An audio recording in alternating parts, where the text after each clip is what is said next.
미국과 중국, 사이가 썩 좋지 않은 건 다들 알고 있지? 구글에 미중까지만 검색해봐도 나오는 단어들이 참 살벌해. 덕분에 최근 BTS 사건처럼 말 한마디 하기도 무섭고 말이야. 그런데 얘네는 대체 왜 이렇게 사이가 안 좋은 거야? 언제부터 안 좋아하고 얼마나 심각한 상황인 거지? 그리고 혹시 끝까지 싸우면 누가 이기는 거야? 궁금하지 않아? 미국과 중국의 갈등이 가시화된 건 2018년 7월 6일. 트럼프 대통령이 중국 제품에 높은 관세를 매기면서였어. 무역 분쟁의 시작이었지. 당시 미국은 340억 달러어치 중국 제품에 대한 관세를 25%로 인상하며 성공을 날렸어. 트럼프는 후보 시절부터 보호무역을 주요 공약으로 내세웠는데 특히 중국과의 무역 적자가 5천억 달러에 달한다는 점을 골칫거리로 여겼거든. 트럼프의 이런 강경한 태도는 하루 이틀 일이 아니야. 지금으로부터 9년 전 트럼프는 져서 강한 미국을 꿈꾸다 해서 우리가 물렁물렁한 태도를 버리고 강경하게 나서면 미국은 다시 부국이 될 수 있다고 적었어. 미국 우선주의를 꾸준히 주장해온 거지. 중국은 이에 대해 한 대 맞으면 바로 친다며 강력한 무역 보복을 선언했었어. 미국 수입품에 역관세를 매긴 거지. 그리고 지금까지 무려 2년이 넘는 시간 동안 미중은 보복과 재보복을 반복하며 싸움을 이어오고 있어. 심지어 싸움은 수그러들 기미를 보이긴커녕 오히려 범위를 넓혀가며 번지고 있는 모습이야. 그렇다면 이 관세 전쟁, 누가 더 유리할까? 경제 논리로만 봤을 땐 중국이 훨씬 손해야. 2019년 기준 중국의 대미 수출액은 5,300억 달러 규모인데 반해 미국의 대중 수출액은 1,200달러밖에 되지 않거든. 즉, 같은 수준의 관세를 매길 경우 중국이 무조건 더 큰 피해를 입을 수밖에 없는 구조지. 물론 관세를 매기면 완제품 가격도 올라갈 수밖에 없기 때문에 미국도 손해긴 해. 하지만 중국은 아직까지도 관세 전쟁에 결사항전의 태도를 임하겠다는 입장을 고수하고 있어. 초기부터 관세 전쟁을 무역 전쟁이 아닌 인민 전쟁이라고 선언하기까지 했으니 말 다 했지 뭐. 그런데 말이야, 중국은 대체 명백히 손해인 이 게임을 왜 끝내지 않는 걸까? 단순히 자존심 문제로 볼 순 없어. 중국이 전력을 다하고 있는 건 이번 싸움이 단순히 경제적 이득하고만 연관된 싸움이 아니기 때문이야. 관세 전쟁은 향후 패권을 누가 쥐느냐까지 이어지는 패권 전쟁의 일부야. 따라서 중국몽까지 가기 위해 중국은 신중할 수밖에 없지. 당장의 이익 때문에 불리한 합의를 했다간 미래가 달라질지 모르니까 말이야. 미국 역시 다를 바 없어.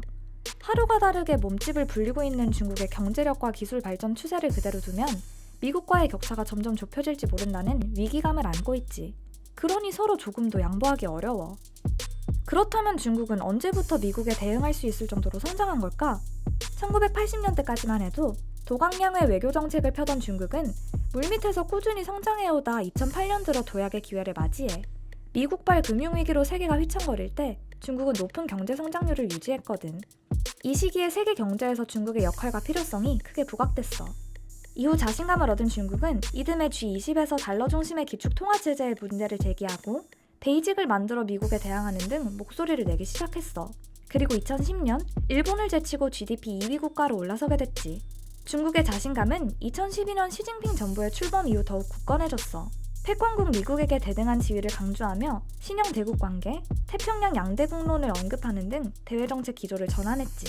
이런 대외정책 기조의 전환은 중국몽과 같은 아젠다의 출현으로까지 이어졌어. 중국 정부는 이를 실현하기 위한 수단으로 1대1로 프로젝트, 아시아 인프라 투자은행 설립, 남중국해 영해 주장 등 대외 팽창적 정책들을 적극 진행해왔어. 그 결과 자연스럽게 지역과 영역을 불문하고 미국과 부딪히는 일도 많아지게 됐지. 특히 2011년 오바마 정부가 대외정책 기조를 아시아로의 회기로 설정하면서 미중 간 불편한 관계는 본격적으로 시작됐어.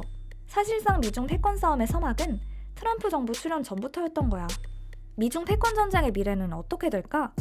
여기서 우리가 주목해보면 좋을 이론이 하나 있어. 바로 투키디데스의 함정이야. 투키디데스의 함정은 국제정치학자 그레이엄 앨리슨이 고대 그리스의 아테네와 스파르타 간 전쟁 전개 양상을 오늘날의 국제관계에 대입해 만든 이론이야. 신흥 대국의 등장은 기존 패권국의 두려움을 안겨주게 되고 두려움을 느낀 패권국은 도전국의 성장을 막으려고 하고 결국 두 국가는 갈등을 맞이해 무력 충돌로 이어질 수 있다는 가설이지. 그레이엄 앨리스는 지난 500년 역사를 분석해 도전국과 패권국이 세력 전이를 맞이한 순간을 16개의 사례로 선별해냈는데 이 중 미국은 3번이나 포함되어 있어. 미국은 20세기 초 영국으로부터 평화적으로 패권을 넘겨받게 된 후 쭉 세계 넘버원의 자리를 지켜온 만큼 이미 2번이나 도전을 받았어. 미국은 소련과는 팽팽한 군비 경쟁을 이어가던 중 소련의 체제가 붕괴하는 상황을 맞으면서, 그리고 미국의 최대 흑자국이었던 일본과는 1985년 플라자 합의를 통해 엔화를 50% 절상시켜 일본 경제버블을 꺼트려버리면서 패권국 자리를 유지할 수 있었어. 미중 갈등의 양상은 또 달라. 일단 중국에 대한 미국의 대응이 뒤늦었다는 관측이 많아. 미국이 일본에 플라자 합의를 제시한 건 일본이 미국 GDP의 59% 수준이었을 때였는데, 중국은 이미 미국 GDP의 60%를 훌쩍 넘어선 상태거든. 정치체제 역시 중국은 시진핑이 임기 기한까지 없애면서 강력하고 일관된 중앙집권 통치체제를 유지하고 있지. 심지어 소련과 일본의 과거를 그대로 지켜본 중국이 호락호락할 리도 없고 말이야. 또 과거 사례들과 달리 21세기 국제사회는 수많은 행위자들이 존재하기 때문에 문제는 더욱 복잡하지. 그렇다면 미중 패권 전쟁은 지금 어떤 양상으로 펼쳐지고 있을까? 현재 미중 패권 전쟁은 관세 전쟁에 이어 환율 전쟁, 기술 전쟁으로 점차 확대되고 있는 양상이야. 보호무역을 내세우며 관세 전쟁을 촉발한 미국이 환율 전쟁까지 선포한 건 미국 내 산업을 보호하기 위해서라면 중국의 통화 가치 하락까지 문제 삼겠다는 의지를 강하게 드러낸 거야. 하지만 일본의 잃어버린 20년을 목격한 중국으로선 필사적으로 맞서고 있는 상황이지. 미국이 중국에게 기술 전쟁을 선포한 이유도 명확해. 중국의 지식재산권 침해 문제 때문이야. 중국의 응용 기술은 점차 발전하고 있지만 미국처럼 원천 기술 보유국은 아니거든. 지금 중국의 산업기술 탈취 문제를 막지 못한다면 중국이 야금야금 양국 간 기술 격차를 좁혀 미국의 발목을 잡을 수 있기 때문이지. 물론 보안 이슈도 얽혀있고. 하지만 미국이 원천 기술의 핵심을 틀어쥐고 있는 이상 기술 격차는 따라잡을 수 없다는 시각도 있어. 그런데 한 가지 주목할 점이 있어. 미중 기술 전쟁이 기업 화웨이를 중심으로 이루어지고 있다는 점이야. 알리바바, 바이두, 텐센트 등 수많은 중국 IT 기업들 가운데서 왜 미국은 끊임없이 화웨이 때리기에 나서는 걸까? 미국의 입장에서 봤을 때 화웨이는 민간 기업이 아니기 때문이야. 우선 화웨이가 가장 강점으로 내세우는 것 중 하나는 믿을 수 없을 만큼 싼 가격이야. 단순 비교를 해보자면 타 기업에 비해 30% 저렴한 가격에 같은 기술력을 사용할 수 있는 건데, 동남아, 남미 등 새로운 시장에 진출할 땐 90%에 달하는 말도 안 되는 프로모션을 진행하기도 해. 한마디로 손익 분석을 해보면 민간 기업이 진행하기 불가능한 적자라는 거지. 실제로 화웨이의 지분 구조를 뜯어보면 아직 상장이 되지 않았는데도 창업자가 가진 지분은 2%도 되지 않고 나머지 지분은 종업원들이 서로 나눠 가지고 있어. 실질적인 소유 구조가 베일에 쌓여 있는 거지. 또 하나, 화웨이는 중국이 세운 방화장성, Great Firewall을 담당하는 주요 기업이야. 방화장성이란 중국과 서방 간 정보 교류를 막는 방어체계, 쉽게 말하면 인터넷 검열 시스템을 말해. 중국의 SNS 서버는 베이징에 있는데 중국 공산당에 의해 철저히 관리되고 있어. 화웨이는 중국 공산당의 독점적 통신 장비 공급 업체로 선택된 이후 페이스북, 구글, 인스타그램 등이 중국에 들어올 수 없도록 막고 있지. 즉, 화웨이엔 경제 문제뿐 아니라 정치 문제까지 얽혀 있어. 화웨이에 제재를 가하는 건 통치적으로 분열되는 걸 두려워하는 중국에겐 큰 위협으로 느껴질 수밖에 없지. 싸움의 승자는 과연 누가 될까? 수많은 견해들 중 가장 핵심이 되는 주장 몇 가지만 짚어볼게. 먼저, 중국 우위론을 주장하는 사람들은 중국의 높은 경제 성장률을 근거로 뽑아. 코로나19 사태로 인해 2020년 1분기 중국의 GDP는 전년 동기 대비 6.8% 감소했어. 하지만 2분기에는 전년 동기 대비 3.2% 증가했지. 세계 각국의 GDP가 감소하는 와중에 뚜렷한 V자를 그리며 반등에 성공한 거야. 때문에 2030년대에 들어서면 중국이 미국을 추월해 경제 규모 세계 1위가 될 것이란 예측도 나오고 있어. 패권을 떠받치는 가장 큰 기둥인 경제력을 가졌으니 자연스럽게 중국이 패권을 넘겨받을 거란 예측이지.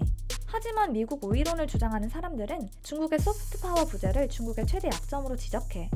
한 국가가 패권 국가로서 지위를 얻기 위해선 다른 나라들의 동의가 필수적인데, 대다수 나라들은 중국 밑으로 들어가면 미국과 달리 통치권의 자유를 보장받기 어려울 것이란 인식을 갖고 있어. 따라서 세계 각국이 중국의 패권국이 되는 과정을 거부하거나 가로막을 확률이 높다고 보는 거지. 게다가 이들은 미국의 압도적인 군사력을 중국이 따라갈 수 없다고 봐. 미국은 그동안 자유무역의 바닷길, 하늘길을 지키는 세계 경찰 역할을 해왔는데, 중국은 미국을 대신해 그런 체제를 구축하고 실행할 군사적 역량이 완전히 결여되어 있다는 거지. 하지만 아이러니하게도 미국이 마주한 약점도 바로 그 지점에 있어.